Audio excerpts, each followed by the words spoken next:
Natal itu ditandai juga dengan bintang berekor. Secara material itu enak dinonton. Saya yakin. Coba malam-malam ada bintang tampak sangat terang. Siapa yang tidak berani menonton?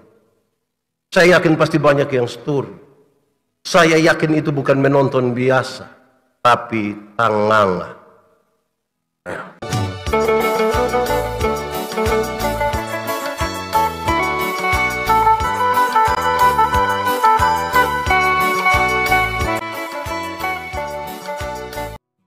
Bapak Ibu Saudara-saudara, mari kita berdoa untuk pemberitaan firman Tuhan. Mari kita berdoa. Ya Tuhan Allah, terima kasih. Ada kesempatan bagi kami untuk kami berkumpul bersama merayakan sukacita Natal tahun ini bersama-sama dengan teman-teman di Bank NTT. Kami mohon Tuhan mengampuni kami, supaya kalau hari ini kami ada di sini, di hadirat Tuhan, itu terjadi semata-mata karena kami dilayakan oleh pengampunan Tuhan bagi kami. Yang paling indah bagi kami kalau kami mendengar firman. Karena itu layakanlah kami Tuhan untuk mendengarkan firman. Sekaligus akan menjadi kekuatan bagi kami untuk melanjutkan perjalanan kami sampai pada masa depan yang Tuhan siapkan bagi kami. Terpujilah nama. Di dalam nama Yesus, firman yang hidup itu, kami berdoa. Amin. Bapak Ibu Saudara-saudara, untuk menghormati firman Tuhan, sejemput kita semua berdiri. Di kesempatan sukacita ini saya ajak kita membaca dan merenungkan satu bagian pembacaan Alkitab menurut Injil Lukas pasal 2 ayat 8 sampai ayat yang ke-20. Injil Lukas pasal 2 ayat 8 sampai ayat yang ke-20, gembala-gembala. Di daerah itu ada gembala-gembala yang tinggal di padang menjaga kawanan ternak mereka pada waktu malam. Tiba-tiba berdirilah seorang malaikat Tuhan di dekat mereka dan kemuliaan Tuhan bersinar meliputi mereka dan mereka sangat ketakutan. Lalu kata malaikat itu kepada mereka, "Jangan takut, sebab sesungguhnya aku memberitakan kepadamu kesukaan besar untuk seluruh bangsa. Hari ini telah lahir bagimu juru selamat, yaitu Kristus Tuhan di kota Daud. Dan inilah tandanya bagimu. Kamu akan menjumpai seorang bayi dibungkus dengan lampin dan terbaring di dalam palungan." Dan tiba-tiba tampaklah bersama-sama dengan malaikat itu sejumlah besar bala tentara sorga yang memuji Allah. Katanya, "Kemuliaan bagi Allah di tempat yang maha tinggi, dan damai sejahtera di bumi di antara manusia yang berkenan kepadanya." Setelah malaikat-malaikat itu meninggalkan mereka dan kembali ke sorga, gembala-gembala itu berkata seorang kepada yang lain, "Marilah kita pergi ke Bethlehem untuk melihat apa yang terjadi di sana, seperti yang diberitahukan Tuhan kepada kita." Lalu mereka cepat-cepat berangkat dan menjumpai Maria dan Yusuf dan bayi itu yang sedang berbaring di dalam palungan. Dan ketika mereka melihatnya, mereka memberitahukan apa yang telah dikatakan kepada mereka tentang anak itu. Dan semua orang yang mendengarnya heran tentang apa yang dikatakan gembala-gembala itu kepada mereka. Tetapi Maria menyimpan segala perkara itu dalam hatinya dan merenungkannya. Maka kembalilah gembala-gembala itu sambil memuji dan memuliakan Allah karena segala sesuatu yang mereka dengar dan mereka lihat, semuanya sesuai dengan apa yang telah dikatakan kepada mereka. Demikian firman Tuhan. Silakan duduk. Berbahagia setiap orang yang mendengar firman, memelihara dan melakukan dalam hidup setiap hari. Shalom. Saya menyapa juga teman-teman yang mengikuti ini secara daring. Shalom bagi kita semua. Apa kabar buat kita semua? Selamat Natal. Baik saudara-saudara, waktu kita sedikit, tapi saya akan berbagi waktu ini dengan Romo Yalo. Romo dan sebentar bicara sedikit sebelum. Baik saudara-saudara, saya mulai dari pernyataan yang standar. Natal itu secara material enak untuk ditonton. Secara material enak untuk ditonton. Kenapa? Peristiwa malam kelahiran Yesus itu dimulai dengan adanya malaikat-malaikat yang menyanyi di padang belantara. Enak untuk ditonton. Malaikat itu bukan manusia, tapi kalau kita gambarkan seperti manusia, kalau dia laki-laki pasti ganteng. Kalau perempuan pasti cantik. Saudara bayangkan kalau saudara pergi ke hutan dan ketemu laki-laki dan perempuan menyanyi bagus-bagus di sana. Enak untuk ditonton atau tidak? Siapa yang berani menahan diri? Saya tidak melihat, tidak bisa. Secara material dia enak untuk ditonton. Natal itu ditandai juga dengan bintang berekor. Secara material itu enak dinonton. Saya yakin. Coba malam-malam ada bintang tampak sangat terang, siapa yang tidak berani menonton? Saya yakin pasti banyak yang setur. Saya yakin itu bukan menonton biasa, tapi tanganga. Tanganga ialah kombinasi gabungan antara heran dan buta kanop. Itu tanganga. Iya, kita kalau mau setinggi bintang tidak bisa buta kanop, tidak bisa. Harus dia lebih sedikit. Amin ya. Nah, saudara, secara material dia enak untuk ditonton, tapi Natal bukan tontonan. Natal itu tuntunan. Natal itu harus menuntun kita berjumpa dengan Kristus bayi Natal. Kalau tidak, kita hanya bikin sebuah perayaan tontonan.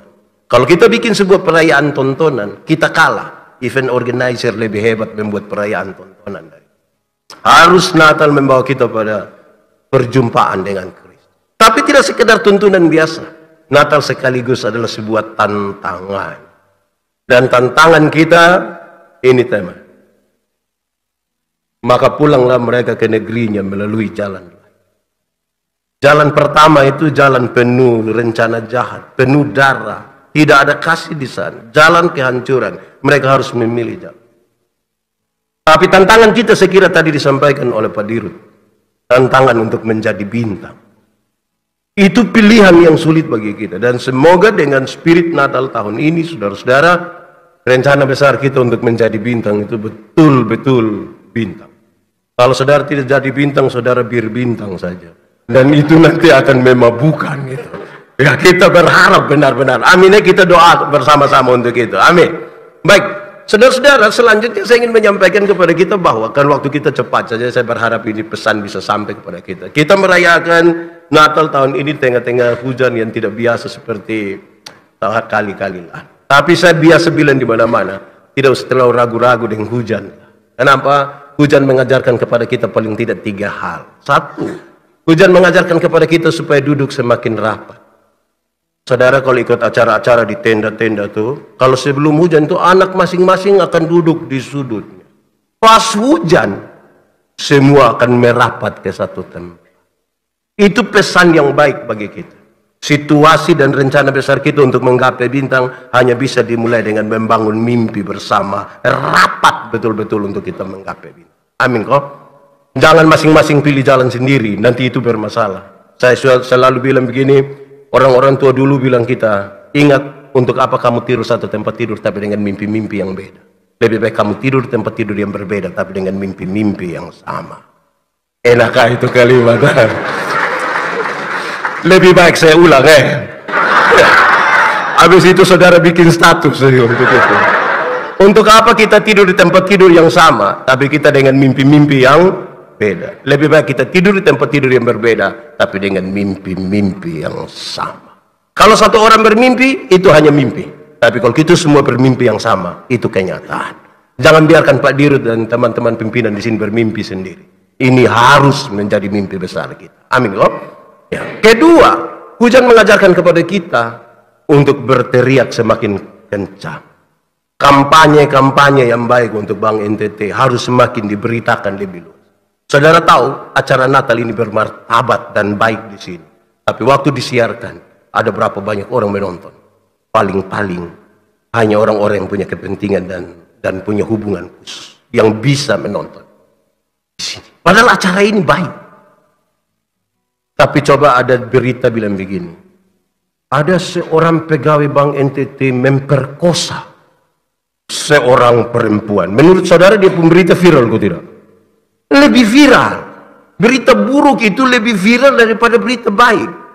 Karena itu suara-suara kebenaran yang betul itu harus disampaikan lebih kuat, melewati segala macam bentuk hal yang diberitakan hari-hari ini lebih besar. Yang hoax itu terlalu besar lah dia punya pengaruh. Ya, kita belajar untuk yang baik itu yang kita mau kampanyekan. Ketiga, di SD dulu ada teka-teki bilang begini, jatuh di bawah, cari di atas. Apakah itu? Hujan. Hujan kok atap bocor itu kalau dia metes di sini, kan kita cari begini. Tidak mungkin dia menetes di sini terus kita cari, tidak tahu bocor di mana. Saya kira tidak bisa begitu.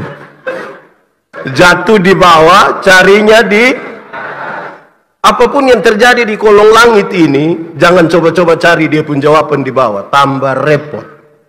Kita berusaha cari jawaban dari atas. Apalagi tentang Natal. Maria yang tidak pernah bersetubuh dengan laki-laki kemudian mengandung. Saudara cari jawaban di bawah, saudara pusing sendiri. Lama-lama saudara murtad nanti. Ya. Ini harus cari jawaban di atas. Tidak bisa jawabannya dari bawah. Amin kok. Itu pertama tentang hujan. Tapi yang kedua, saudara-saudara, banyak orang melihat orang bank itu hanya urusannya soal uang. Saya bilang tidak. Orang bank tidak sekedar urusan soal uang. Ada urusan lebih. Kalau tadi kita lihat sekilas di video, ternyata bukan soal uang saja. Tapi membangun kasih, membangun harapan besar bagi negeri ini. Apalagi pakai nama Bank NTT. Apalagi tagline yang mengerikan. Bank NTT melayani lebih sungguh. Wih, lama-lama semua pendeta di sini nih, mantap. Tapi itu luar biasa itu, saudara. Itu mantap itu, saudara. Saya mau bilang begini. Saya baca satu artikel kecil tentang uang. Dia menulis dengan ringan. Dia bilang begini. Ada di satu tempat makan. Ada pengamen. Ini pengamen ini datang. Langsung menyanyi. Ini orang dong ada mau makan. Dia datang langsung menyanyi. Di situ lagu apa ya kira-kira? Lagu apa yang saudara tahu itu sudah? Kasih tahu kita satu lah. Dia menyanyi saja lagu di situ. Katakanlah lagu apa ya yang viral sekarang? Tidak ada yang viral di saudara ini. Yang viral hanya target saja.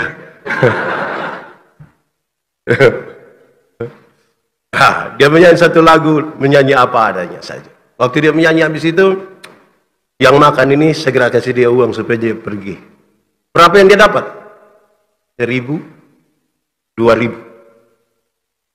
Paling-paling uang parkir yang dia dapat. Di satu tempat makan yang lain, ada juga penyanyi. Ini penyanyi datang, dia dari satu meja ke satu meja, dia bilang begini, permisi, kalau berkenan bolehkah saya menyanyi? Oh boleh. Yang bilang boleh, dia coba menyanyi. Waktu dia menyanyi habis, dia tanya, puas? Kalau mau ditambahkan lagi, dia menyanyi. Setelah itu, baru dia kasih keluar di tempat uang. Dikasih uang juga. Berapa? 5.000, 10.000, 20.000. Ada di tempat makan yang lain. Ada orang menyanyi.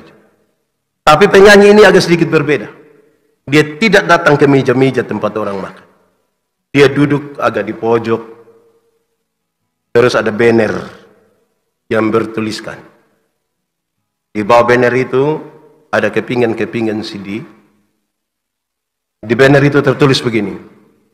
20% dari penjualan CD-CD ini akan dipakai untuk membantu orang-orang yang susah sekolah di satu tempat. Lantas dia menyanyi dengan sangat baik. Selesai. Orang datang kasih uang. Ada yang kasih 50, ada yang 100.000. Ada yang pesan lebih lagi dari itu. Sama-sama di tempat makan, sama-sama menyanyi. Tapi kenapa ada yang dapat uang kecil, ada yang dapat setengah, dan ada yang besar? Jawabannya ringan. Orang yang pertama, saudara, ketika dia datang, menyanyi, mengganggu orang di situ. Dia sekedar menyanyi. Kenapa? Karena dia hanya melihat uang pakai mata. Seluruh ukurannya hanya uang. Segala sesuatu yang diperhitungkan hanya uang. Pertemanannya hanya uang. Kerjanya hanya uang. Segala sesuatu ukurannya uang. Dia dapat uang. Tapi uangnya kecil. Pak Pendeta, ada yang begitu tapi kaya raya. Iya, dia miskin bagi dirinya sendiri. Dia tidak kaya juga bagi dirinya sendiri. Bahkan bagi dirinya dia sekikir juga. Saya selalu bilang ada orang kumpul uang banyak-banyak tapi tidak pernah jalan-jalan di Surabaya. Suatu saat dia di Surabaya baru dia telepon Pak Pendeta, saya ada di Surabaya. Enaknya pesir-pesir, tidak Bapak. Terus saya di rumah sakit Dr. Sutomo, Bapak. Sudah perujukan baru dia ke sana. Karena dia pun diri sendiri dia sekikir. Semoga di Bank NTT tidak ada yang begitu, gitu dia rusak itu. Jangan nanya memang. Yang kedua, dia dapat uang 5.000, 10.000, 20.000. Sama-sama menyanyi. Kenapa? Karena dia tidak sekedar memandang uang pakai mata saja, tapi dia juga memandang uang pakai otak, strategi. Dia harus pandai menyanyi, dia harus tahu mining, dia berinovasi, dia berimprovisasi, dia dapat uang sedikit. Saudara lihat orang kalau tidak profesional, itu dia menyanyi ringan. Ku tahu Tuhan pasti buka jalan. Yang lebih profesional, itu dia suruh agak bergaya sedikit. Ku tahu Tuhan pasti buka jalan. Jadi dia menggunakan seluruh kemampuan, talenta. Dia dapat lebih banyak atau lebih sedikit? Karena dia berhasil memandang uang tidak sekedar dengan mata saja, tetapi juga dengan otak. Mau menggapai bintang mesti pakai otak. Kalau tidak kita repot. Ketiga, kenapa dia dapat uang lebih banyak? 50, 100, dan lebih dari itu. Dan dia tidak sekedar memandang uang pakai mata, pakai otak, tetapi sekaligus dia pakai hati. Pakai hati. Waktu dia pakai hati memandang uang, maka disitulah dia bukan saja berpikir bagi dirinya sendiri. Ada orang lain yang dia pikirkan. Ada dua orang menghadap Tuhan minta karunia. Ternyata di Tuhan tinggal dua karunia. Satu karunia menerima, satu karunia memberi. Orang pertama cepat-cepat ambil karunia menerima. Maka tinggal karunia apa? Memberi. Orang kedua garuk-garuk kepala sedikit sudah. Dia ambil karunia memberi.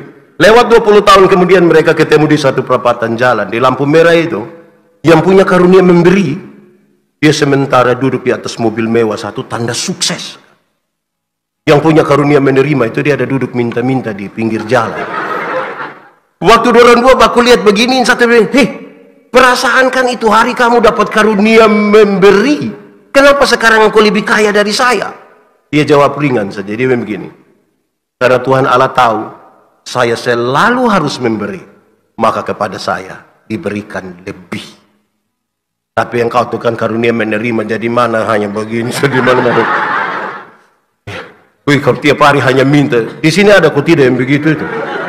Yang kita pergi makan siang, kau bilang, aduh betul lupa itu.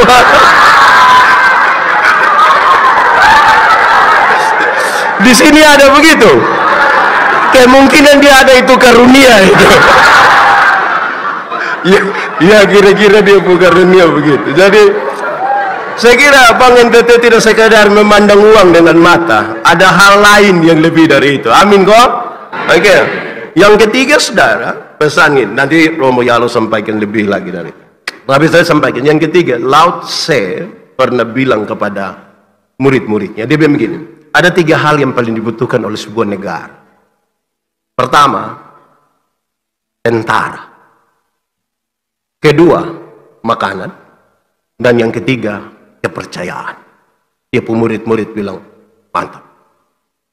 Terus waktu saya bilang begini, dari 3, tentara, makanan, dan kepercayaan, coba kasih kurang 1. Kamu memilih kasih kurang yang mana? Orang sepakat, kasih buang hilang saja tentara. Tapi kenapa kamu kasih hilang tentara? Yang penting kita hidup akrab, aman dengan orang lain, kita tidak butuh tentara. Oke, berarti tinggal 1 apa? Makanan. 1. Terus lalu saya bilang begini, coba kasih hilang 1 lagi. Mereka berpikir panjang. Menurut saudara, kasih hilang yang mana? Ya? Antara kepercayaan dan makanan, kasih hilang mana? Kita geser buang makanan atau geser kepercayaan saja? Saudara lebih suka kasih geser makanku kepercayaan. Saudara pasti ragu-ragu kalau geser makanan berarti sebentar tidak ada makan malam, Bu, saudara. Mereka bilang begini, kita geser saja kepercayaan. Kenapa? Kalau saya tanya, kenapa? Dia bilang, Pak, bagaimana suatu negara tanpa makanan? Matilah semua orang. Untuk apa ada kepercayaan? Kalau ternyata kita tidak dapat makan dan mati. Lalu saya bilang, kamu telah menyatakan sesuatu yang paling bodoh. Dunia ini, negara ini harus bisa dipenuhi oleh orang-orang yang dipercaya. Tidak boleh hanya untuk sekedar dapat makan, Anda kehilangan kepercayaan. Tidak boleh. Anda harus pastikan diri, sebagai orang-orang yang bisa dipercaya. Kenapa saya baca teks dari gembala-gembala? Waktu itu di Palestina, gembala-gembala dikenal sebagai kelompok yang sulit dipercaya. Mereka identik sekali dengan kelompok yang suka bertengkar, berkelahi, ribut, dan tipu. Dan daerah-daerah Palestina tidak semuanya subur untuk peternakan. Maka seringkali mereka terlibat pada perebutan lah. Orang-orang seperti ini yang ketika pertama kali berita itu disampaikan kepada mereka. Sekarang sudah, mereka akan bawa berita itu dan menyampaikan kepada orang lain. Orang yang tidak terbiasa, saudara, tiba-tiba dia menyampaikan sesuatu yang besar. Orang sulit percaya kepada. Saya suka pakai contoh begini, saudara. Kalau kita, orang tolong kita, kok kita bilang terima kasih, itu baik, toh? Saya pernah pakai contoh ini. Nah, siapakah di antara kita yang kalau istri bikin kopi terus kita bilang terima kasih? Kan hampir-hampir tidak ada. Hampir-hampir tidak ada. Terus setelah dengar khotbah ini, saudara pulang, saudara mau bilang, betul, khotbah itu saya harus ikut. Ini orang yang tidak pernah terima kasih ini. Tiba-tiba pas sebentar malam, ibu siap makan, terus dengan yakin sekali, saudara bilang, Mama, terima kasih. Menurut saudara, ibu langsung percaya. Pas saudara bilang, Mama, terima kasih, itu ibu pikiran. Paling tidak dia punya pikiran ada dua. Pertama dia akan berpikir begini, tidak tahu roh apa sudah naik di bab Tuhan. Atau yang kedua, jangan-jangan ibu berpikir begini, mungkin ini hari terakhir. Jadi pastikan lebih duluan bahwa kita orang yang bisa dipercaya dulu. Supaya ketika kita menyampaikan kampanye apapun tentang bintang, betul-betul bintang itu tercapai. Dia bukan sekedar mimpi. Bintang ini tidak bisa dikampanyekan oleh orang yang kelebihan minum bir bintang. Yang tidak bisa. Dia harus jadi orang yang benar-benar bisa dipercaya. Oke, terakhir. Pesan utama, saudara. Gembala-gembala itu datang di padang. Ini tidak bisa dipisahkan dari kisah dalam Kejadian pasal 4. Kejadian pasal 4 kisah tentang Kain dan Habel. Di padang itu, tempat di mana kakak adik mesti bersayang. Di tempat di mana kakak adik mesti saling berbagi. Di mana kakak adik mesti menikmati alam semesta yang indah ini. Justru di padang itu Kain tega sekali membunuh adiknya Habel.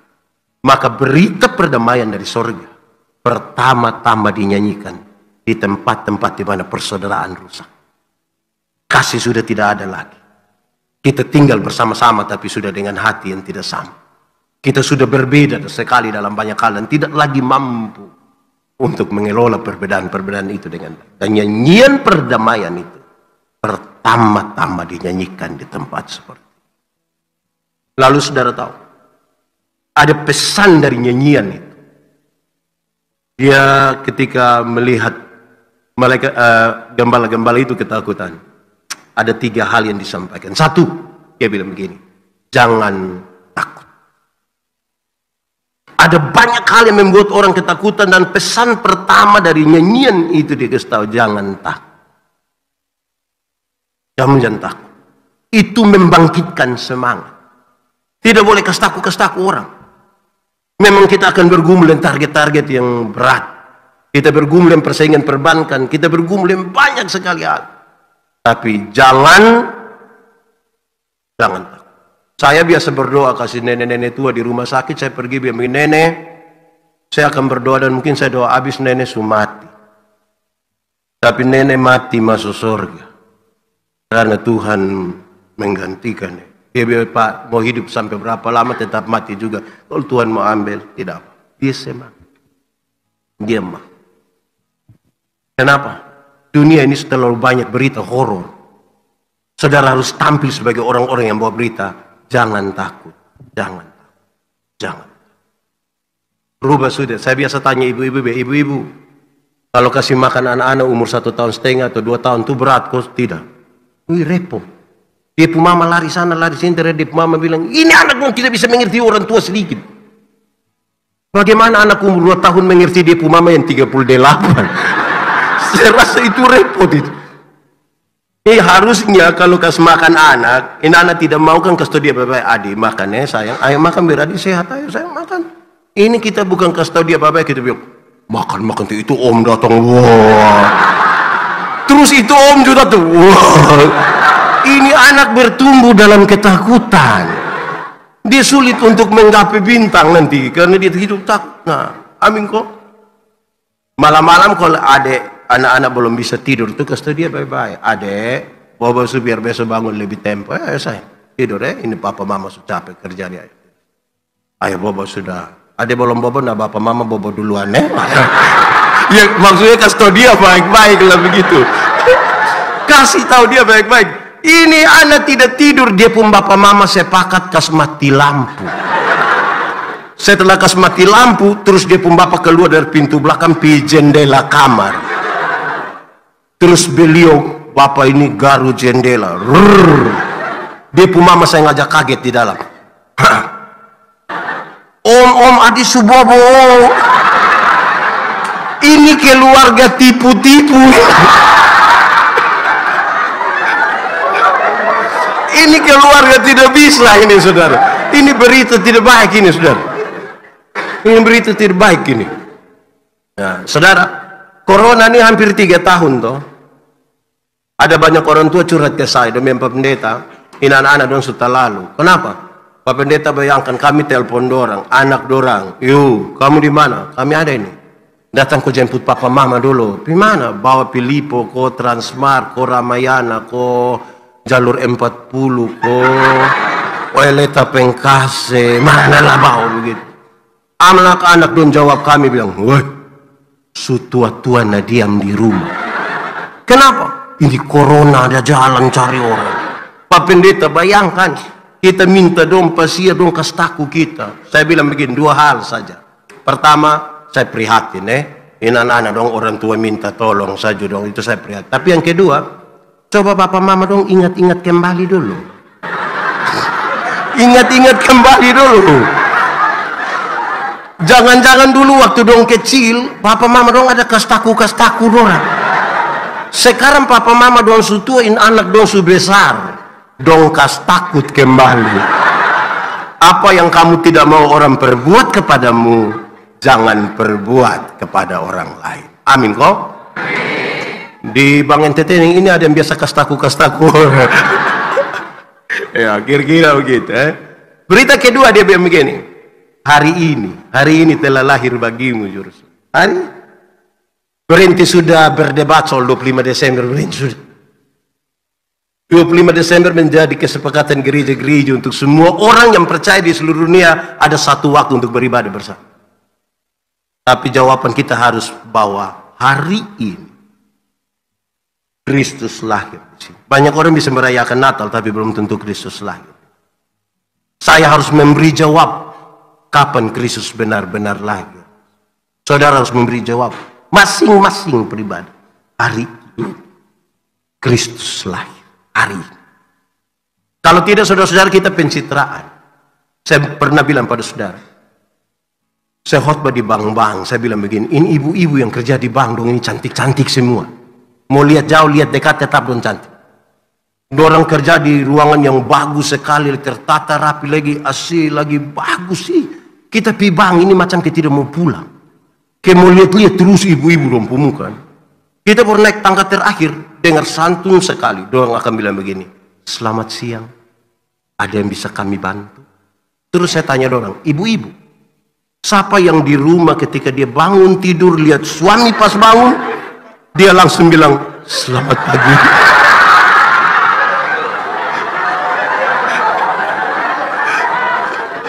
Ibu-ibu mana yang berani bilang selamat pagi? Ada yang bisa kami bantu? Sesuatu kalau tidak lahir dari sini itu pencitraan. Itu pencitraan. Termasuk kita pun mimpi-mimpi besar itu kalau tidak lahir dari sini dia bukan mimpi, pencitraan. Yang karena itu kita butuh membangun sesuatu yang serius dengan daya dorong dari Kristus yang lahir. Supaya kita gapai bintang. Amin kok. Berita yang terakhir saya ingin sampaikan kepada kita ketika dia bilang kemuliaan bagi Allah. Tapi damai sejahtera ada di sini. Semua yang kita lakukan tuh, biar Allah yang dipermuliakan saja. Tapi kita menikmati damai sejahtera di dunia. Tanda-tanda damai sejahtera itu harus kita alami. Tuhan Yesus ajar kita berdoa. Datanglah kerajaan. Jadilah kehendakmu di bumi. Seperti di, saya mau tanya saudara, surga lebih baik atau dunia lebih baik? Surga atau dunia lebih baik? Yakin surga lebih baik? Berarti surga memang lebih baik dari dunia? Amin? Kalau begitu siapa yang mau pergi sekarang ke surga? Ada yang mau pergi sekarang? Saudara bayangkan ya, kita tahu surga lebih baik, mau suruh pergi sekarang kita juga pikiran. Nah, Pak Pendeta, belum waktu Tuhan. Nah, itu kalimat bagus. Tapi ini yang Tuhan Yesus ajar. Kita belum pergi ke surga yang lebih baik dari dunia. Tapi tanda-tanda kerajaan surga harus sudah kita alami. Di tempat di mana kita hidup. Di tempat di mana kita bekerja. Kemuliaan bagi Allah. Tapi damai sejahtera antara manusia yang berkenan kepada. Supaya kita melayani betul dengan kasih. Kita berjuang demi kemuliaan Tuhan. Bukan untuk diri, bukan untuk siapa. Selamat Natal. Bagi saudara-saudara semua, saudara pakai putih-putih begini, mantap lah. Ini kayak malaikat-malaikat. Baguslah, saya senang itu. Tuhan memberkati kita, selamat Natal, Shalom.